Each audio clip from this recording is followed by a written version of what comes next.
皆さんこんにちは。Okay, thank you. Today, I want to share some experience about the cybersecurity threat of IoT devices. Okay, so the first, let me introduce about me. I'm Elvis, yeah, and now I'm serving in Onward Security. And I'm familiar with the communicated security and the hardware hacking. Okay. This is an Onward Security profile, and we are a company established in 2014.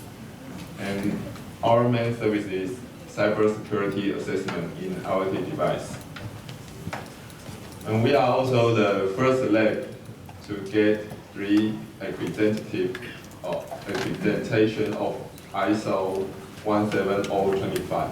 And we are, in the past, we are the only one who can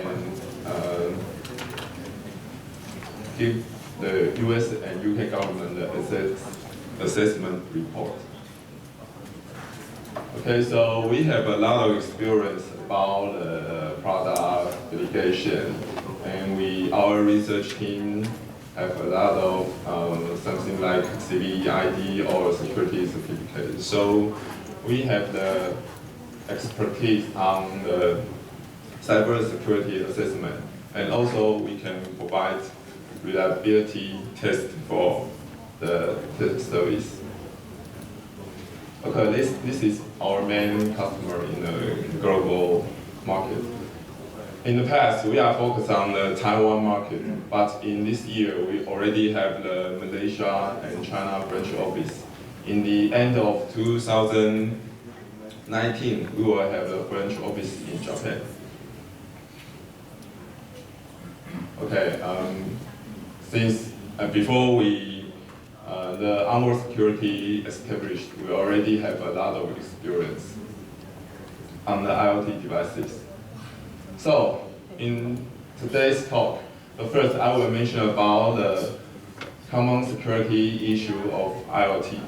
Then I will bring up the international IoT security requirement and the currently status. And finally, I will share some experience how Onward Security to help the vendor to handling their product vulnerabilities. Okay, this is a IoT growth trend chart. Before 2009, only the computer. No battery.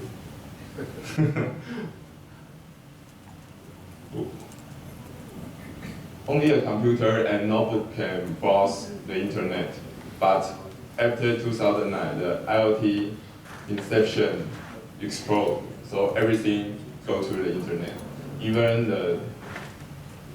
the door locker.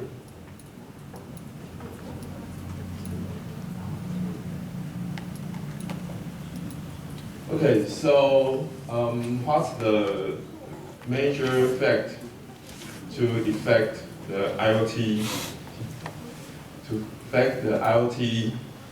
devices growth? About the business insider questionnaire, they mention about the threat to data or the physical security will be the number one fact. Before the vendor jump into the IoT generation, they are very afraid of the IoT devices will have the cybersecurity issue because that will cause very big loss. Okay, this is the IoT environment overview generally. Okay, we can see there are 5 different fields in this environment. From the sensor, they will send the data through the gateway to the cloud server, and the user could be user interaction to access the data from the internet too. However, you can see that in the sensor and the gateway layer, there are some weak links that will cause the IoT device or the gateway be compromised by the hacker. On the internet, if the data, the data will be transferred to, I'm sorry, so please wait a moment.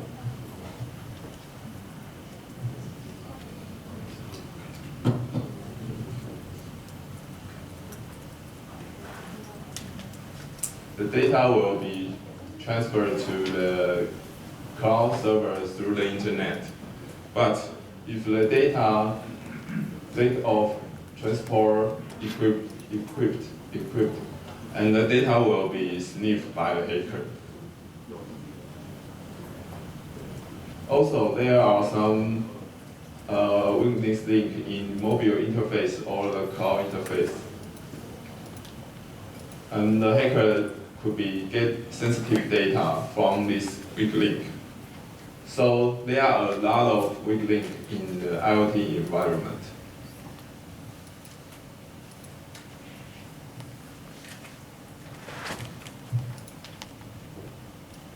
Okay, first, let's talk about the user interaction. Very simple idea. If you can interact your device, then which means that hacker can interact with your device too, or attack the device. So I should mention about the OWASP top 10. We always found the OWASP top 10 vulnerabilities on the IoT devices. The first one always be the XSS.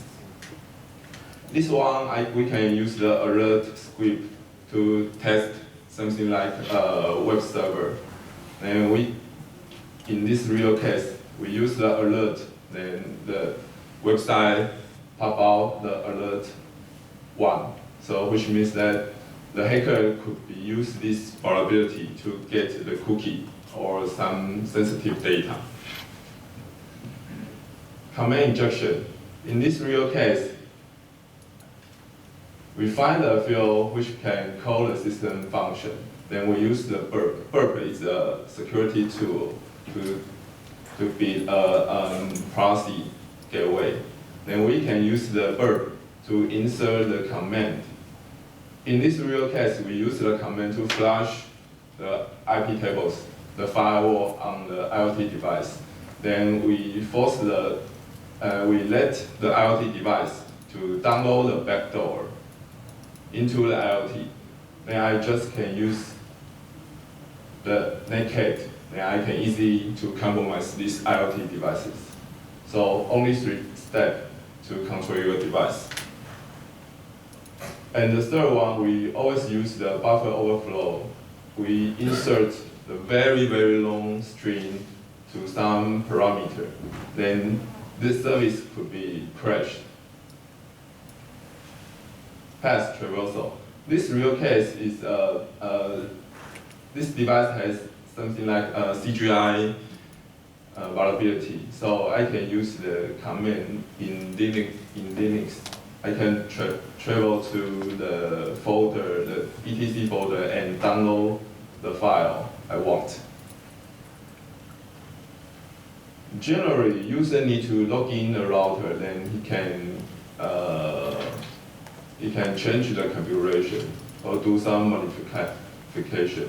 But if the router have some CGI vulnerability, I can put the command and force the router to change its configuration, which means that I don't need to log in. Then I can change the configuration directly. This is a smart TV vulnerability, and it's very interesting. We put a special name file inside a USB disk, and I plug in. The smart TV will start to scan the file.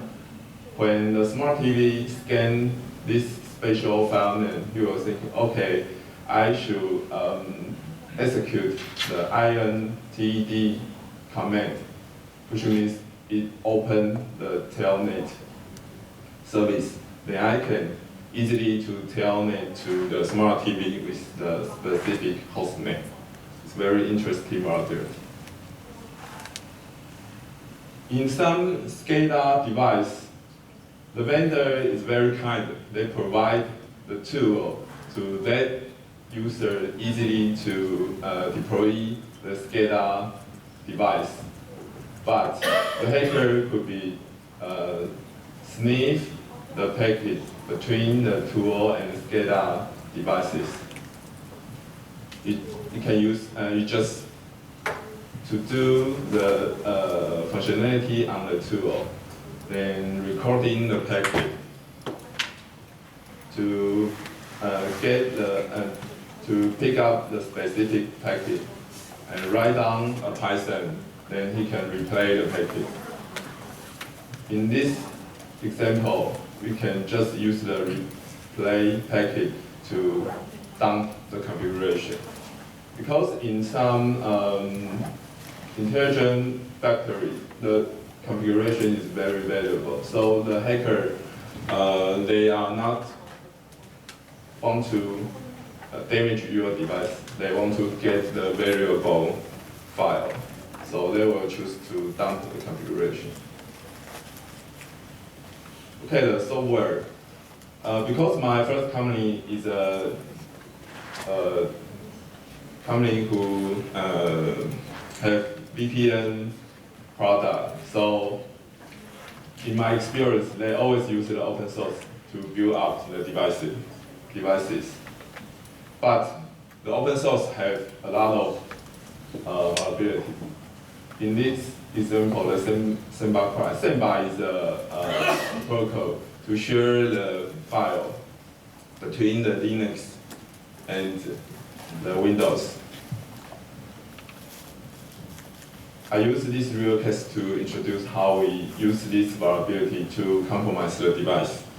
First, I launched the Meta Exploit. It's a security testing tool, and there it has a Samba cry module. Then I just launch this module and point to the IP address.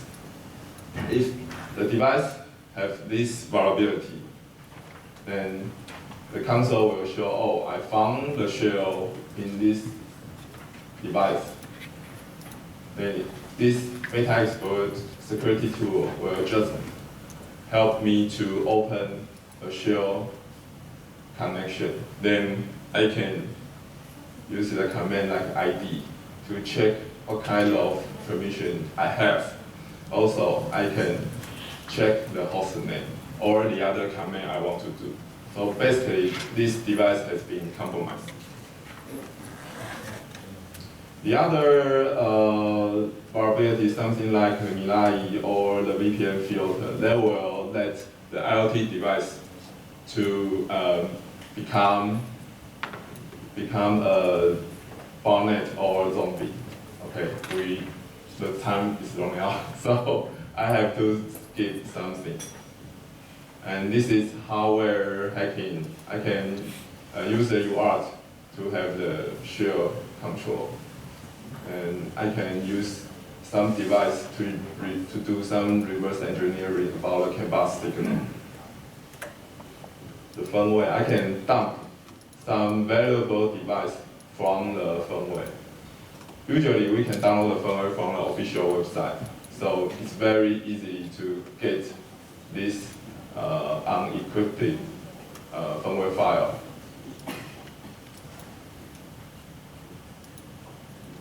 Invisible attack. This one is simplify the signal, then the thief could stolen your killer's car.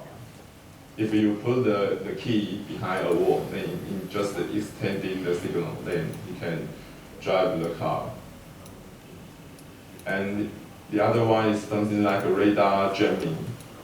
So if you are interested about this, you can check the URL. So, how to let manufacturers pay attention on this issue? That's why government set the regulation and act to force them manufacturer to pay attention about this issue. So this buyer want to sell their device in their country, so they have to follow in the regulation, but they don't have experience. So that's why Onward provide the service. Our main target to help our service to keep the product quality and the buyer satisfy the buyer requirement, also make the compliance. This is our goal. Okay, so how Onward Security help the customer to reach this target? We have three methods. The first one is consulting service. And the second one is assessment service. We can help our customer to get the certificate. And if the customer wants to know if their device is secured enough, we also provide assessment testing service to our customer. And there are only 4 labs to be Amazon ABS security assessment lab. We are the one in this 4 lab. Okay. Sorry. And we have the safe floor and safe device to help our customer to deal with their product vulnerability. So because the time is limited, so if you have any question or you have interesting about our device or service, please contact me or our sales team. Thank you. Thank you, everyone.